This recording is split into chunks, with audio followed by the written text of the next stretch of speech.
welcome back to Reentry with the Rogers. I am Shay. Hello, Steve. And tonight we are so excited. We have a lovely couple. Mr. and Mrs. Perron is joining us this evening, and we're going to talk about some awesome things. You know, relationships, marriage, it is truly a gift from God. But we also know that it's not easy, and we all have to learn and grow. And so we want to just share this story with you this evening with Mr. Lawrence and Susie Perron. And so let's hop right in, okay? Welcome, you guys. Thank you for joining us. Thank you for having us. It's a pleasure. Thank you. Looking beautiful this evening in your blue. Thank you. Okay, so listen, we're going to get right on in. And one of the things, we're going to ask some questions. I know a little bit about your journey, of course, because we're family.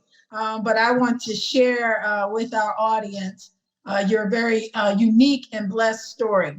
So I want to start with just going back to when you guys met, how old you were, where were you when you met? Just tell us a little bit about that beginning story.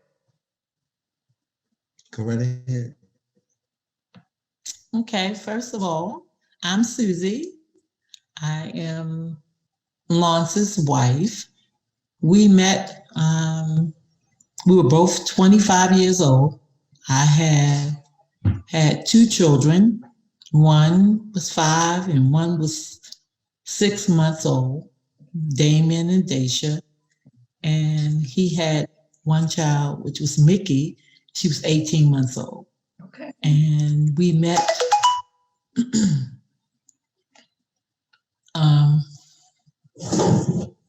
really on the dance floor at a place in Baltimore on Ricestown Road called Inferno. And we met on the dance floor. Taking him back. How we met on the dance floor. Yeah, I'm taking you back a little bit.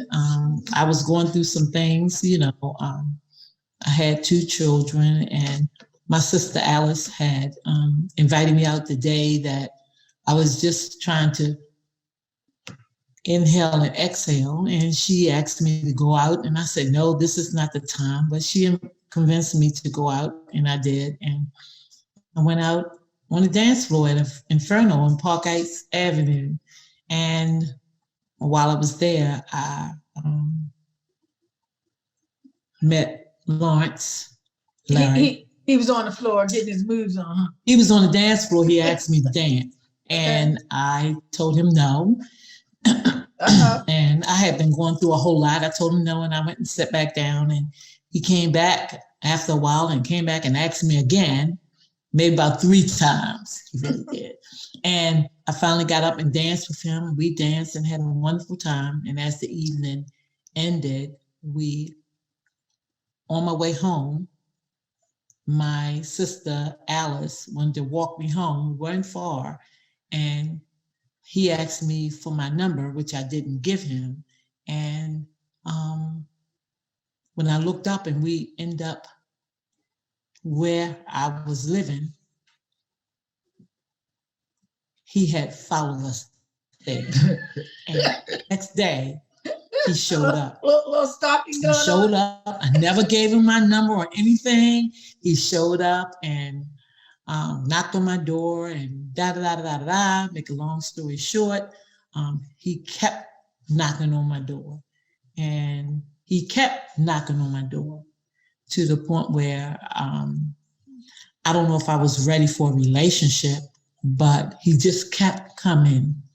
And one day he decided not to come. And when he didn't come, I was like, where is he? Uh-oh. Where is he? I ran him off. Where is he? And I went running looking for him. And when I found him at his mom's house,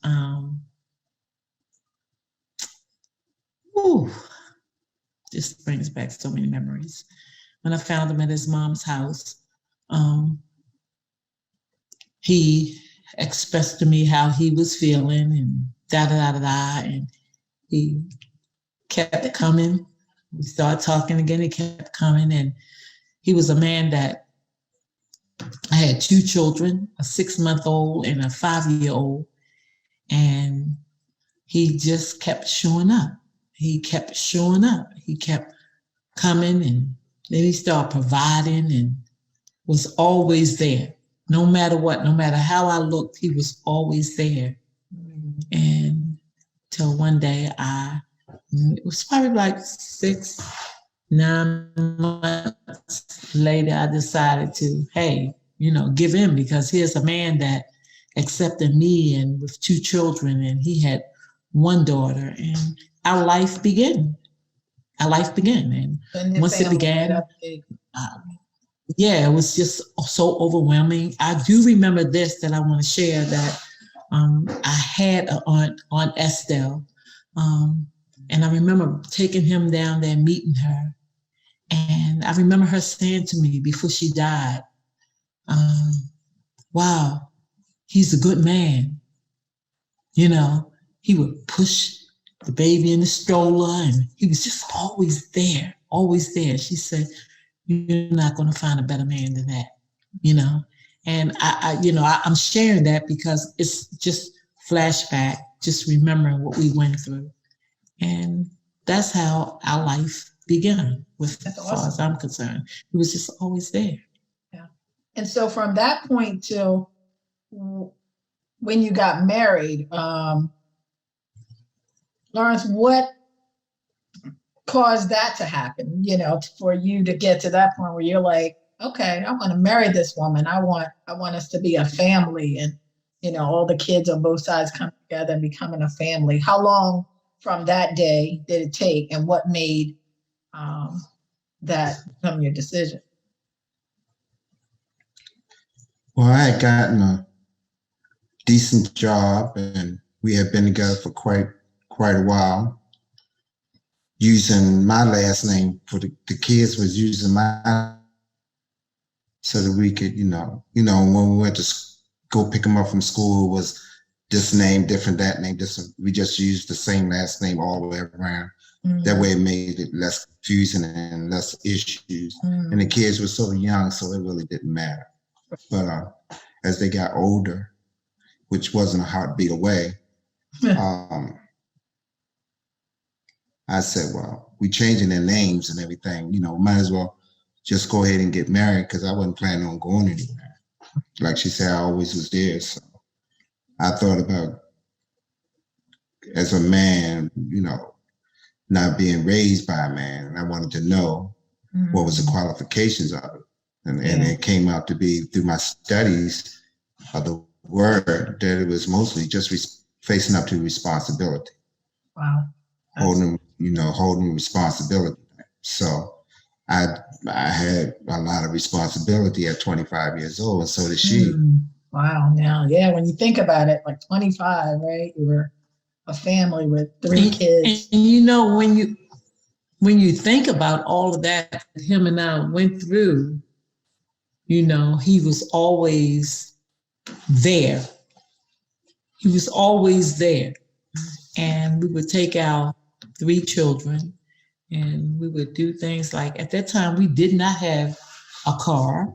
And we would hop on a bus, and whatever we did, we packed our coolers, and we packed our little lounge chairs, and we went out and we just allowed the children to enjoy themselves. And, we was trying to be a family, and he always was a provider. Always, no matter what we went through, financial, that was never a problem for us, because he always provided. If he didn't provide, well, God always provided for us. So we always had, and that's how the world, our family, and people saw us. We were always together, and we did that. And he was always a gentleman. One thing I loved about him, he was always a gentleman, always will open doors and pull out chairs. And, I loved him for that, and we just became a family. Everything we did for one child, we did for the other, and we kept moving on. His mother was always a big part in our lives. Mick Mick will always, I remember her open her doors and allowing us to come in and rent her upstairs, even though she didn't charge us. But, she opened it up so that we could have our family and grow. And, she was always a big part of our lives. And we just kept growing. We kept growing. And keep in mind, I come from a large family of 15 siblings. I'm the middle child. Yeah. Okay. And I saw what my family and all have gone through and went through. And one thing I can share with you is that I learned that I learned from my mom. I always was a mom girl. I always was home. They called me homie because I wouldn't run out and run in the streets and everything. But I was looking so much at my mom.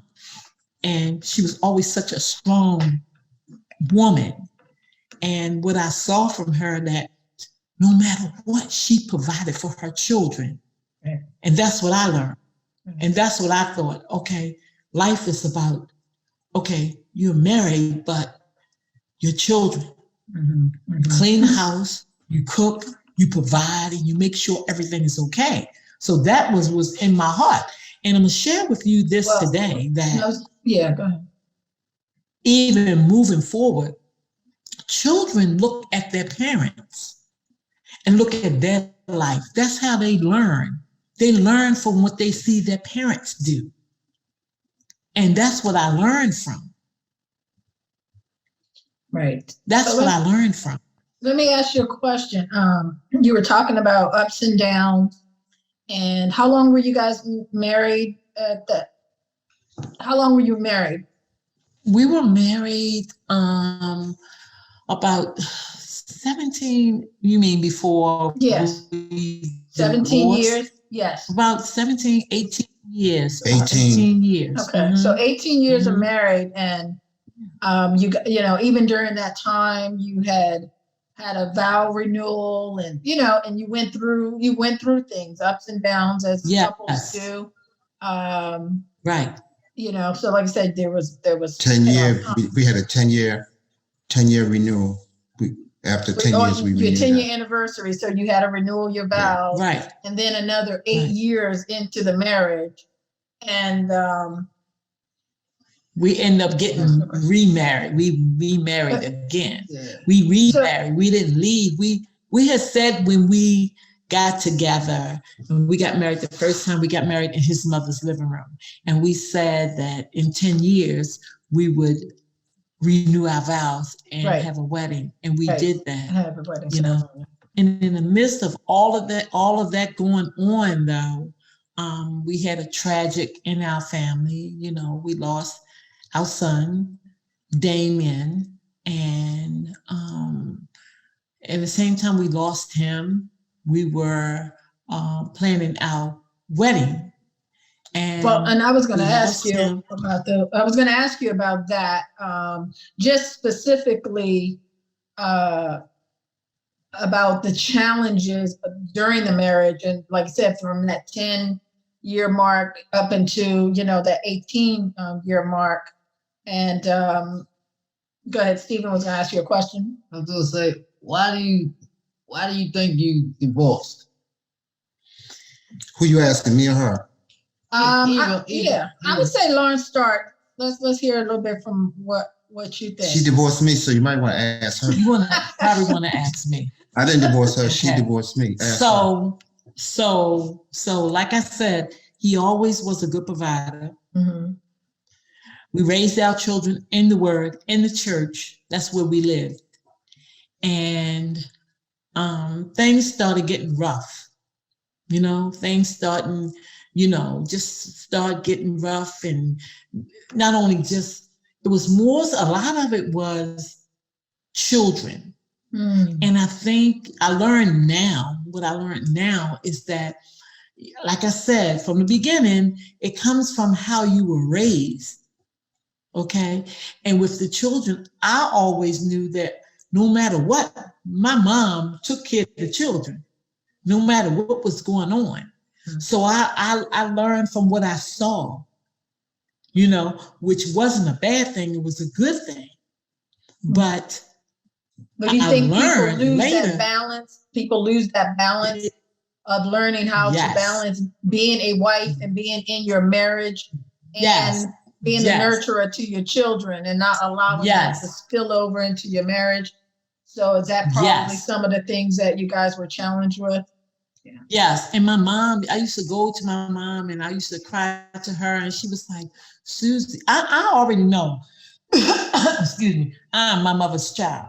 And she used to say to me, Susie, listen, don't go down the same road I've been down. She said, yes, children are important, but you got to acknowledge your husband. You know, he has you have a certain responsibility to him. Absolutely. And I was, like I said, I was going by, because she had so many children, always knew she was providing for the children. And so, to make a long story short, I'm the one who filed for divorce. And that's because so much chaos was going on. We were young, you know, and I was just like, I didn't know. And this was after the loss of your son. Did I pray? Yes. Yes. But this even kind of before. But did I pray? Yeah, I prayed. Say this to not only back to him and I, but to everyone. As you pray, make sure you hear from God. Yeah. Because a lot of times we can pray, and because we're in certain situations, you say, oh, I prayed about it, and it's okay. But you have to wait to hear what God has to say. That's good. And I can't say to you today that I heard what God had to say. I believed it because I was in mind. We so busy praying, you were in your but feeling making our of own what you decision. wanted at the time. Right. And what I felt like was best. And so I divorced him. And even though I had done some things, he had done some things, we were going through a bunch of mess. Right. He still said, even down to the day that we was packing our last things in that home, Sue, we can do this.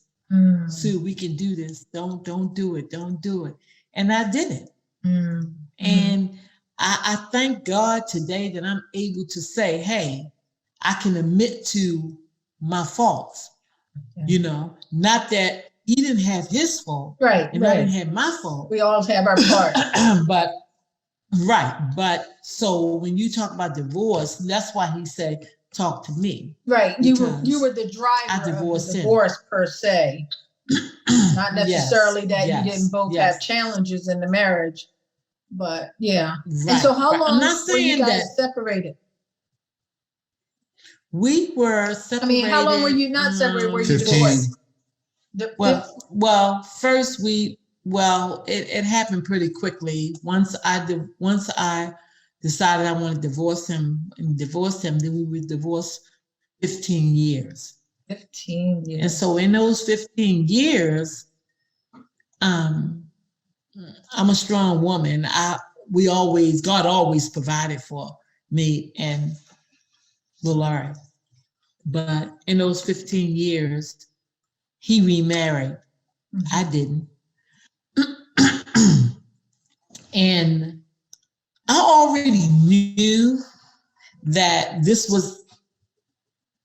I learned that this was the man that God had given to me, the husband that he had given to me. So when he remarried, the day that he remarried probably was the worst day of my life.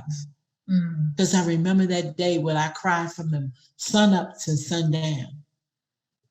Okay? Because I always felt like him and I would get back together one day, and it didn't happen. It didn't happen. So let me ask Lawrence a question. When she divorced and y'all got divorced, and it's 15 years, it's a lot of years.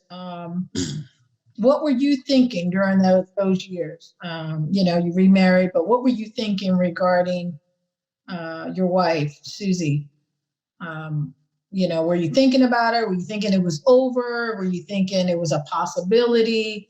Where was your head and your heart? You know, just from the man's thought and perspective in that situation. Actually, I was thinking that she's learning that the grass is not greener on the other side of the fence. And I wanted to hear her finally admit that she shouldn't have never divorced me, and we could have worked it out like I said we could have. Mm-hmm. So I was thinking maybe a day or two before I called her about calling her, because it was out of the blue. It was just something I thought about, Right. asking her to come back. And when I thought about it, I said, well, nothing beats a favor, try. Mm-hmm. I gave her a phone call, and from that point on, she showed up at my door the next day. Mm-hmm. And that day, every day after that. And kept coming. And with that, she started staying with me. And did she? Because she started staying with me in my apartment. And do you feel like at that point, Susie, you had to kind of, you're like, I divorced him, and you knew he's always wanted you in the marriage, that you had to kind of prove yourself at that point, and that you were really, you know, in it to win it for life this round? Well, really, at that point, even once he remarried, mm-hmm. I already knew that his heart was with me. Mm-hmm. No matter what nobody said, I already knew that. Mm-hmm. I already felt in my heart that if I wanted to go after him, that I could make trouble. But in my spiritual part of me, I knew that being married, as I wouldn't want nobody to interfere with my marriage, I didn't interfere with his marriage. Right. Okay. But I knew that no matter what nobody says, he might have married her, but really his heart was with me. And the reason why I say that everywhere him and I went, he took this new wife, even to our church. And I also knew that every time his family was very close to me and I was very close to them. Any death in the family, I was there. Any big event like that, I was there. So before he had came back, you know, I went through whatever I went through, raising his son and doing the best I could do. Trying to keep Lawrence Ferron, the fourth, his only son who's carried his name, try to do everything I needed to do. It just happened. One day I was at work and I was working in the evening, and I sent the email, and all of a sudden email was sent to me, and it was something from him, and I was like, what? And I tweeted him back, and he tweeted me back, and I was like, oh, what is this? Next thing I know, he was like, oh, how would you like if I come and come on? And we did it. And he showed up with some beautiful flowers or whatever. And, you know, we tried that thing and that didn't work. And I said, okay, God, whatever you allow. But I want to share something with you. In those 15 years that I was not with him, there have been several invitations I had for another guy. Mm-hmm. And my sisters and everybody always trying to introduce me to somebody. And they're like, what's wrong with you? And I'm trying to say that it wasn't that it was something wrong with me. Mm-hmm. It was that I didn't know what it was. So once I was over at Tina's house one evening and I got a text and he said, "Hey, where you at?" I was like, "Tina," I said, "Larry, asking me where I'm at." She said, "Girl, he trying to come back." I said, "Girl, everybody worrying about him." She said, "Girl, answer him." I said, "Well, so what's going on? Where you at, Tina?" "Okay, I'm on my way." I said, "Tina, he said he's on his way." She said, "Girl, I'm gonna finish fixing this spaghetti and I'm going upstairs." So he comes over, and once he comes over, I'm just blown away. Like, and he's just talking to me and telling me how much he want me back and da do and this that. And I'm listening to him. This went on for hours. A man who And obviously then, from day one to this day knew what he wanted. He didn't have a problem Yeah. going after what he wanted from day What? one when he was persistent Right, to even all those years later. right. And so I'm like, okay. And so when he got ready to leave that night, he was like, "So you're gonna let me leave here a single man? Coming back to you, da da da da." And I just let him leave. And so after he left, I tossed and turned all night. Mm. And I prayed and I said, "God, what is this? What is this?" And as I asked God, "What is this?" I know when I ask God something that He answers. It might not be when I want Him to answer, but when His time is right. And the next day, I was like, "God, I talked to you about this.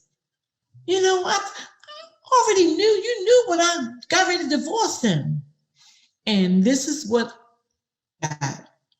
God said, "Yeah, you came to me and you told me what your problems were. Mm.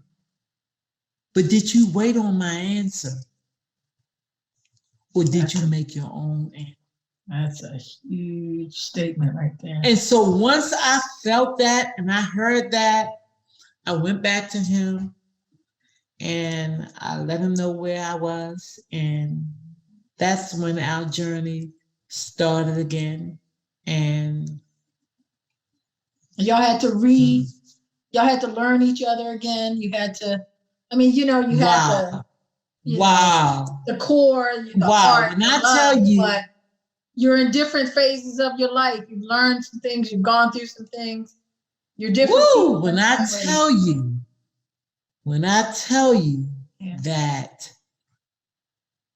15 years made a big difference in our lives. And I wasn't trying to change him. I asked God to fix me, to change me if I need to be changed. And why? I said to God, I said, why? Why? Why is it that he's coming back? You're bringing him back now. And what I got from him was,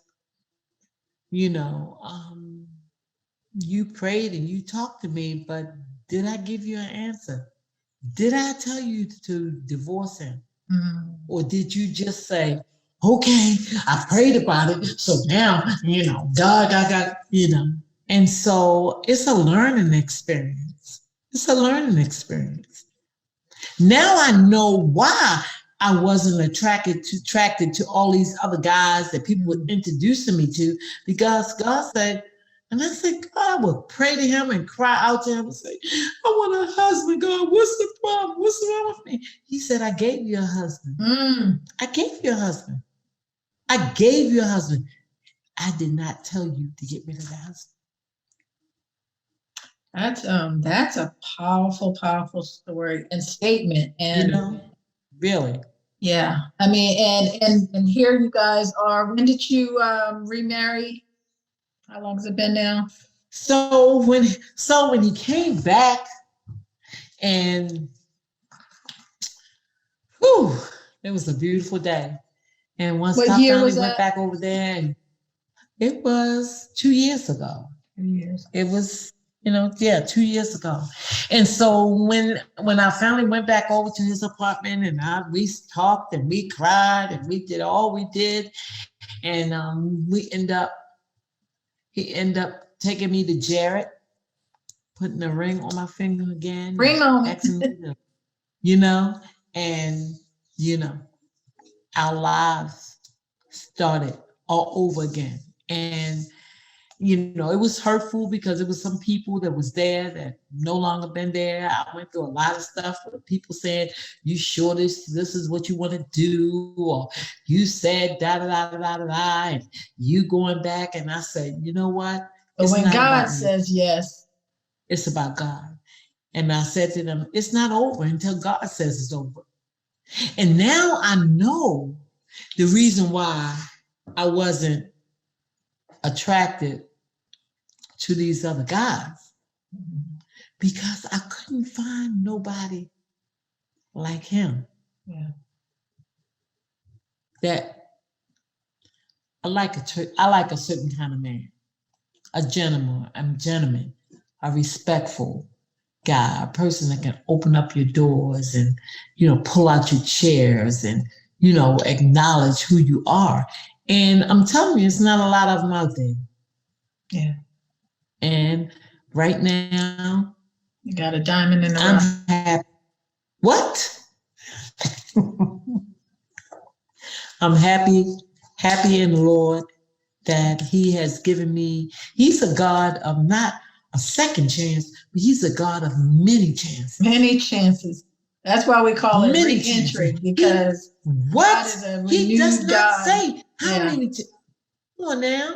And I'm in a good place because.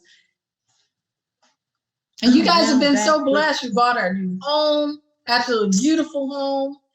And Look, you know, the wedding, first of all, the engagement party we had was out of this world. We had all the people that was there for us and had saw us going through all that we was going through. And we had this beautiful engagement party. And then after that, we planned our wedding that was in 2 years ago at the Holiday Inn of 200 guests. And we was blessed with that and went on a honeymoon and, you know, and we did not see what God was, or the doors He was opening for us.